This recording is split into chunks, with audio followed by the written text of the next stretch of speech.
Una pausa pranzo vissuta pericolosamente. Per scelta, tra le 12.40 e le 13.20 il pasticcere dell'Arcella Luca Scandaletti e una decina di suoi clienti hanno sfidato, forzandolo, il capitolo ristorazione del DPCM in zona arancione. Scandaletti ha preparato per pranzo nella sala superiore 20 coperti, distanziati e igienizzati.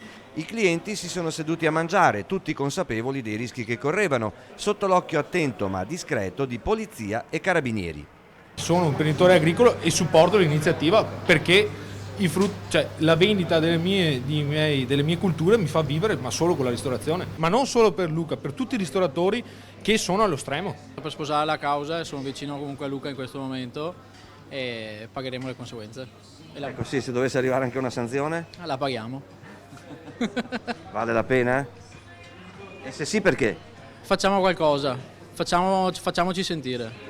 Nessuna protesta a voce alta o atteggiamenti ostili verso i poliziotti. Al banco la vendita per asporto è continuata regolare. Non per questo signore, un commercialista che ha motivato così la scelta di sedersi a mangiare, da fuorilegge, al tavolo.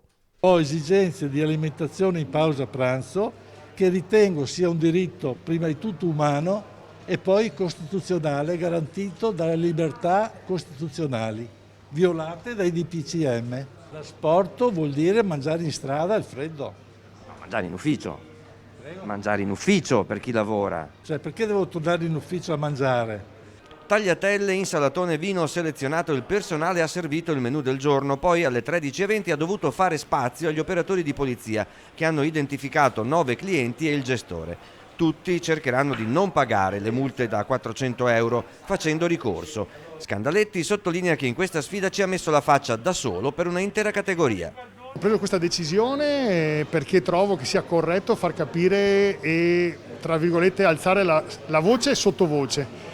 Ed era il momento giusto. Come ho sempre detto, è soltanto oggi a mezzogiorno, che apriamo da mezzogiorno alle 15, non apriremo la sera e non apriremo il ristorante fino a quando non ci verrà data la possibilità.